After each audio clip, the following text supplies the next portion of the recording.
Hello, it's Kumaya Hadid. Anyways, I have a quick video. I was watching a live that Crump TV did yesterday, right? And he was talking about the connection of Virgo, Libra, and what you call it, Scorpio, right? And I've been listening. I'm like, oh my god, that makes sense because yeah, so I'm like, that makes sense. And then he was talking about how, like, I mean, you need to watch his video and then come to this video if you want to understand it properly. But he was basically talking about how Scorpio, Libra was born out of the arms, right? Arms of Scorpio. And that's how it became the balance, right? Because Scorpio has the testes, right? If you want to testify, I remember Yosef bin Yohanan. I'm sure you guys remember that brother.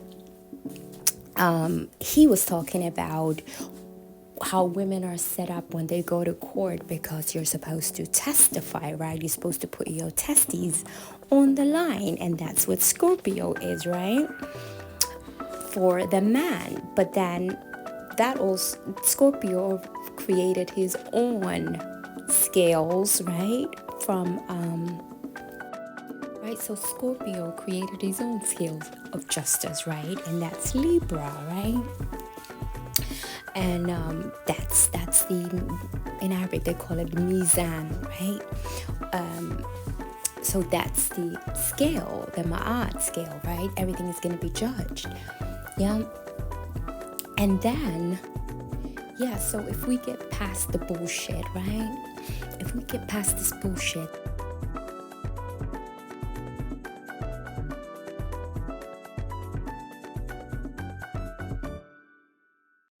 right? So Scorpio then creates himself into, the feminine version, right? Which is then Libra slash Virgo. And that becomes the scale, right?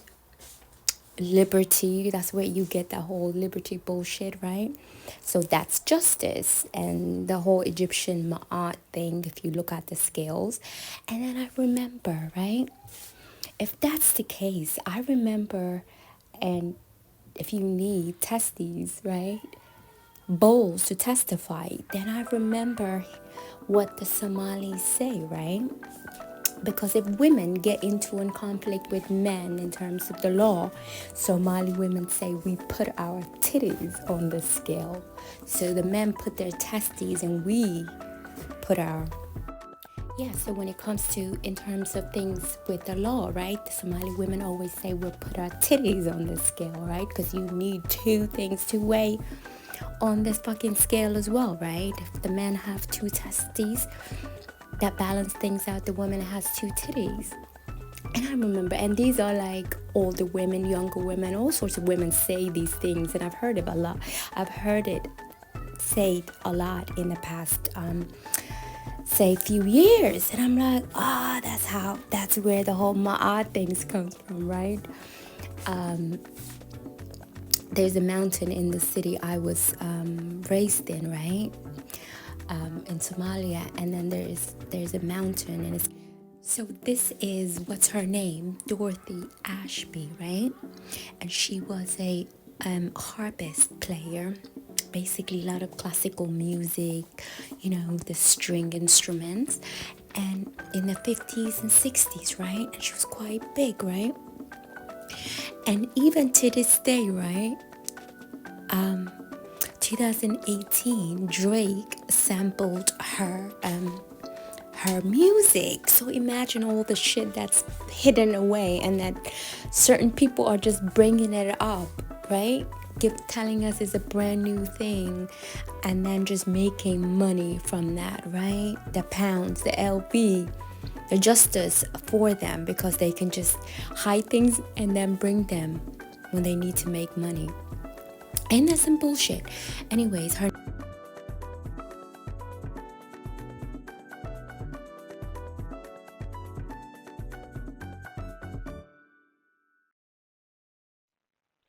yeah, so Miss Dorothy Ashby played um the harp, right? stringed instrument.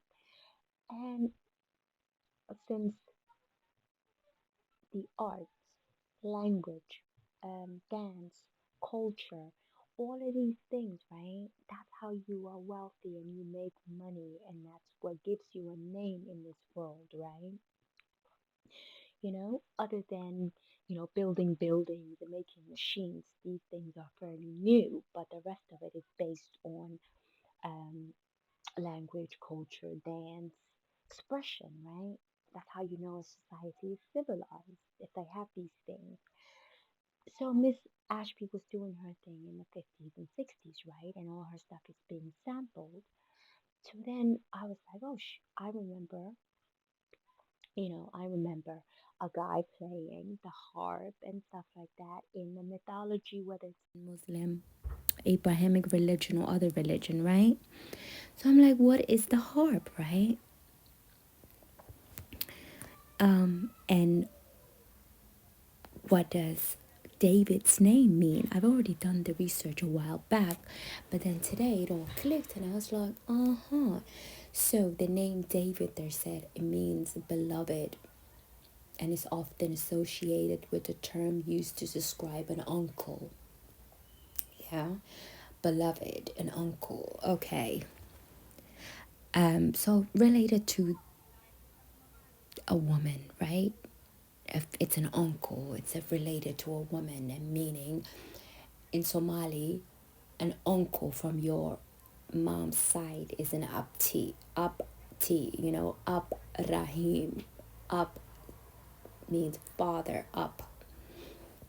So, but an uncle from your mother's side is like your second mother, is what they say. Yeah, not from your father's side. So, his name means beloved, they say. Yeah, so they said, as a youth, David distinguished himself as a musician and a warrior and a poet and all of these things, and he played the harp.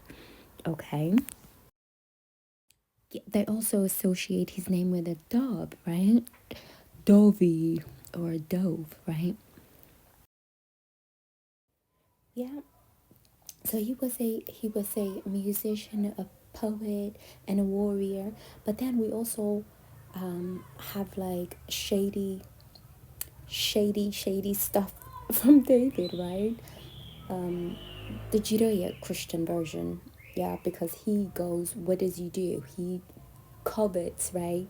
His warrior or his neighbor's wife, Bathsheba, right? He wanted her and he takes her and then has Solomon with him, which is weird, right? So, but in the Muslim Somali version, they said the thought came to him. He wanted to sleep with the beautiful Bathsheba, but he stopped himself, right? But we know it's just different parts of poetry, right? These are questions and answers and men responding to each other. That's what it sounds like, really. So this German guy named Klaus Waxmans in 1964 created this theory, right? Where he was talking about, well, according to his theory, he was saying the the bowed harps, right, gradually made their way from Egypt up the Nile to East Africa first, and then to Central and West Africa, and then into the South, into the rest of the world. So, if that's the case, right,